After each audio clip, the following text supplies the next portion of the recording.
ನಮಸ್ಕಾರ, ವನಶ್ರೀ ಚಾನಲ್ಗೆ ಸ್ವಾಗತ. ಹೊಸ ವಿಡಿಯೋ ತಂದಾಯಿತು. ಬನ್ನಿ, ಇವತ್ತು ವಸುದೇವ ಕುಟುಂಬ ಸೀರಿಯಲ್ಲು ಹೇಗೆ ಮೂವ್ ಆಗುತ್ತೆ, ಏನು ಸ್ಟೋರಿ ಇದೆ ನೋಡೋಣ.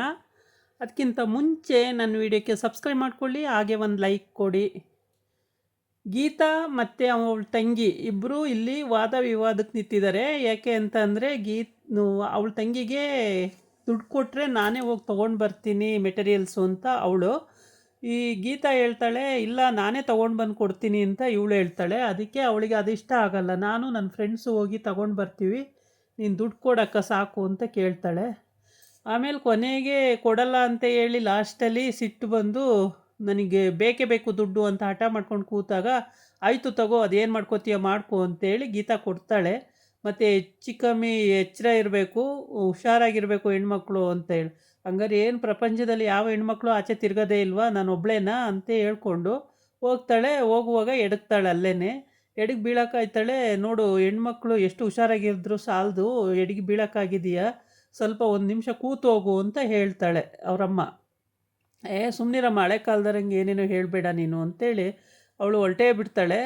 ಆಮೇಲೆ ಗೀತಾ ಬಂದು, ಅಮ್ಮ ಹೇಳೋದು ಒಳ್ಳೇದಕ್ಕೇನೆ, ಹಿರಿಯರು ಯಾವತ್ತೂ ಅವ್ರಿಗೆ ಗೊತ್ತಿಲ್ಲದಲ್ಲ ಏನು ಹೇಳಲ್ಲ, ಕೂತ್ಕೊಂಡು ಹೋಗಿ ಒಂದು ನಿಮಿಷ ಅಂತ ಹೇಳ್ತಾಳೆ. ನೀನು ಅಮ್ಮನ ಥರನೇ ಹಳೆ ಕಾಲದರಂಗೆ ಆಡಬೇಡ, ಸುಮ್ಮನೆ ಕೂತ್ಕೋ ಅಂತ ಹೇಳ್ಬಿಟ್ಟು ಹೋಗ್ತಾಳೆ.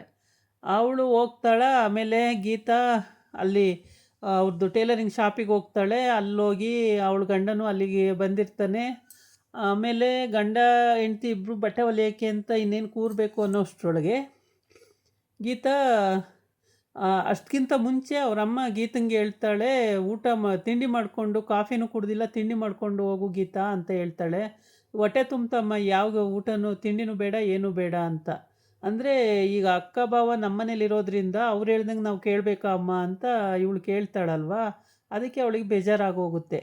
ಪ್ರತಿ ಒಂದು ವಿಷಯನೂ ನಾವು ಹೇಳ್ಕೊಟ್ಟು ಮಾಡಿಸ್ತಾ ಇರ್ತೀವಿ ಅಂತ ಅಂದ್ಕೊಂಡಿದ್ದಾಳೆ ಅವಳು.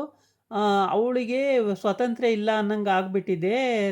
ನಾವೇನೋ ರಿಸ್ಟ್ರಿಕ್ಷನ್ ಮಾಡ್ತೀವಿ ಅನ್ನಂಗೆ ಅಂತೇಳ್ಬಿಟ್ಟು ಈ ಗೀತಂಗೆ ಬೇಜಾರಾಗುತ್ತೆ. ಫಸ್ಟು ಅವರಮ್ಮ ಅನ್ಕೋತಾಳೆ, ಫಸ್ಟು ಸ್ವಾತಿನೂ ಗೀತನೂ ತುಂಬ ಎಗನಿಷ್ಠಿ ಆಗಿದ್ದರು, ಈಗ ಹೆಂಗೋ ಅವ್ರು ಸರಿ ಹೋದರು. ಈಗ ನೋಡಿದ್ರೆ ಇವಳ ಜೊತೆ ಗೀತಾ ಸಿಟ್ಕೋತಿದ್ದಾಳೆ. ಹೆಂಗಪ್ಪ ಇವ್ರ ಕತೆ, ಹಿಂಗೆ 3 ದಿವಸಕ್ಕೂ ಒಬ್ರಿಲ್ಲ ಒಬ್ರು ಈ ಥರ ಆಡ್ತಿದ್ರೆ ಏನು ಮಾಡ್ಬೇಕು ನಾನು ಅಂತ ಅವರಮ್ಮ ಗೋಳಿಕೊಂತಾಳೆ. ಹಂಗಾಗಿ ಬೇಜಾರು ಮಾಡ್ಕೊತಾಳೆ. ಕೊನೆಗೆ ತಿಂಡಿ ತಿಂದೋಗು ಅಂದರೆ ಇವಳು ತಿಂಡಿನೂ ಬೇಡ ಅಂತಾಳೆ ಗೀತಾ. ಆಮೇಲೆ ಕಾಫಿ ಕುಡಿ ಅಂದರೆ ಕಾಫಿನೂ ಬೇಡ ಅಂತಾಳೆ. ಸರಿ ಅಮ್ಮ ಬರ್ತೀನಿ ಅಂತ ಹೇಳ್ಬಿಟ್ಟು ಹೋಗ್ತಾಳೆ.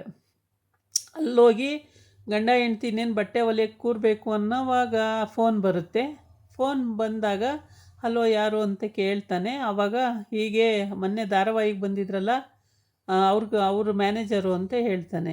ಏನು ಸರ್ ಅಂತ ಕೇಳುವಾಗ, ಯಾರೂ ಬಂದಿಲ್ಲ, ಒಂದು ಪಾತ್ರೆ ಇದೆ ಮಾಡ್ತೀರೇನ್ರಿ ಅಂತ ಹೇಳ್ತಾನೆ. ಅಯ್ಯೋ ನೀವು ಹ್ಞೂ ಅಂದರೆ ಮಾಡ್ತೀನಿ ಸರ್ ಅಂತ. ಬನ್ನಿ ಮಾಡಿ, ಇನ್ಯಾರನ್ನೂ ಹೇಳಲ್ಲ, ಇಷ್ಟೊತ್ತಿಗೆ ಇಷ್ಟು ಗಂಟೆಗೆ ಇಂಥ ಲೊಕೇಶನಿಗೆ ಬನ್ನಿ ಅಂತ ಹೇಳ್ಬಿಟ್ಟು ಕಟ್ ಮಾಡ್ತಾರೆ. ಆಮೇಲೆ ಗೀತೆಗೆ ಹೇಳ್ತಾನೆ, ನೋಡು ಹೆಂಗೋ ನಮಗೆ ಅದೃಷ್ಟದ್ದು ಬಾಗಿಲು ತೆಗೆದಂಗಾಯಿತು, ಇನ್ನು ನಮಗೆ ಏನು ತೊಂದರೆ ಆಗಲ್ಲ ಗೀತಾ, ನಾವು ಬಿಸ್ನೆಸ್ಸಲ್ಲೂ ಚೆನ್ನಾಗಿರ್ತೀವಿ, ಇದರಲ್ಲೂ ಚೆನ್ನಾಗಿರ್ತೀವಿ, ಏನು ತೊಂದರೆ ಇಲ್ಲ ಅಂತ ಹೇಳ್ತಾನೆ. ಸರಿ ಅಂತ ಹೇಳ್ಬಿಟ್ಟು ಅವಳು ಆಯಿತು ಮಾವ, ಹೋಗಿ ಬನ್ನಿ ಮಾವ ಅಂತ ಹೇಳ್ತಾಳೆ. ಈ ಕಡೆ ಬಂದು ಸ್ವಾತಿ ತಾತ ಅನುಮಾನ ಬಂದ್ಬಿಟ್ಟಿದೆ, ಇವರಿಬ್ಬರು ಗಂಡ ಹೆಂಡ್ತಿ ಥರ ಇಲ್ಲ, ಏನೋ ಒಂದು ಇನ್ನೊಂಥರ ಲೆಕ್ಕಾಚಾರವಾಗಿ, ಅಂದರೆ ಏನೋ ಒಂದು ಇದು ಮಾಡ್ಕೊಂಡು ಬಂದಿದ್ದಾರೆ ಇವರು, ಸ್ವಂತ ಗಂಡ ಹೆಂಡ್ತಿ ಥರ ಇಲ್ಲ ಇವರು ಅಂತ ತಾತಗೆ ಅನುಮಾನ ಬಂದು ಹೆಂಡ್ತಿ ಬರ್ತಾಳೆ. ಹೆಂಡ್ತಿ ಹತ್ರನೂ ಅದನ್ನೇ ಹೇಳುತ್ತೆ, ಇವರಿಬ್ಬರು ಗಂಡ ಹೆಂಡ್ತಿ ಥರ ಇಲ್ಲ, ನೀನು ಅಬ್ಸರ್ವ್ ಮಾಡಿದ್ದೀಯಾ ಅಂತೇಳಿ. ನನಗೂ ಹಂಗೆ ಅನ್ನಿಸ್ತಿತ್ತು, ನಾನು ಸುಮ್ಮನೆ ಆದೆ, ಏನೋ ಇವಾಗ ಕಾಲದ ಹುಡುಗರಲ್ವ ಅಂತೇಳ್ಬಿಟ್ಟು ಏನೋ ಇರ್ಬೋದು ಕಣ್ರಿ ಅಂತ ಹೇಳುತ್ತೆ. ಸರಿ ವಂಶಿ ಬರಲಿ ಅಂತ ಕಾಯ್ತಾ ಇರ್ತಾರೆ. ವಂಶಿಗೆ ಅಲ್ಲಿ ಲ್ಯಾಪ್ಟಾಪು ಎಲ್ಲ ಅಳಿಸಾಕ್ಬಿಟ್ಟಿರ್ತಾಳೆ ಸ್ವಾತಿ. ಮನೆಯಲ್ಲಿ ಏನೋ ರಿಪೇರಿ ಮಾಡ್ತೀನಿ ಅಂತ ಹೋಗಿ, ಹಂಗಾಗಿ ಎಲ್ಲ ಡಾಟಾಗಳು ಅಳಿಸೋಗಿರೋದ್ರಿಂದ ಅಲ್ಲಿ ಕೆಲಸ ಏನೂ ನಡೆಯಲ್ಲ. ಏಕೆಂದರೆ ಡಾಟಾಗಳು ಅಳಿಸೋದ್ಮೇಲೆ ಏನು ಅಂತ ಗ್ಯಾರಂಟಿ ತೋರ್ಸೋಕೆ ಬರುತ್ತೆ, ಎಂಥದ್ದು ಇರಲಿಲ್ಲ.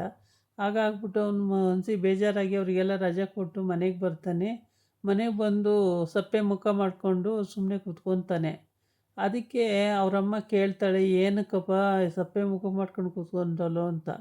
ಏನಿಲ್ಲಮ್ಮ ಸುಮ್ಮನೆ ಅಂತಾನೆ. ಈ ಕಡೆ ಬಂದು ಅವನು ಅಂದರೆ ಸ್ವಾತಿ ಫಸ್ಟ್ ಲವ್ ಮಾಡ್ತಾ ಇರೋವಂಥ ಹುಡುಗ ಅಂದರೆ ನಿತಿನ್ ಅಂತಾನೇನೋ. ಇವನು ಕಾರಲ್ಲಿ ಹೋಗ್ತಾ ಇರ್ತಾನೆ. ಫ್ರೆಂಡ್ ಫೋನ್ ಮಾಡ್ತಾನೆ. ಎಷ್ಟೋ ನೋಡು ಮದುವೆ ಆಗಿ ಅವಳದು 6 ತಿಂಗಳು ಆಯಿತು.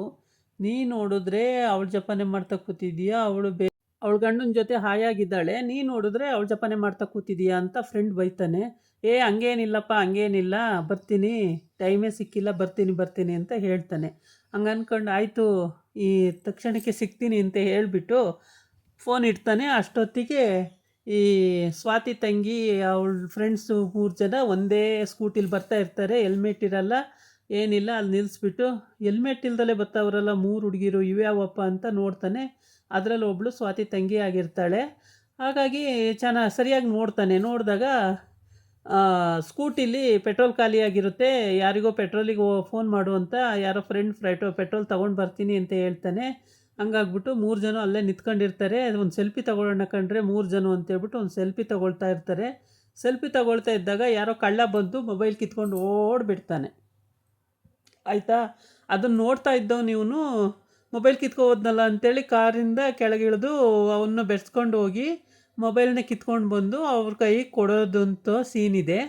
ಅದು ಅವಳಿಗೆ ಅಷ್ಟೊತ್ತಿಗೆ ಪ್ರಜ್ಞೆ ತಪ್ಪದಂಗೆ ಬಿದ್ದೋಗ್ಬಿಡ್ತಾಳೆ.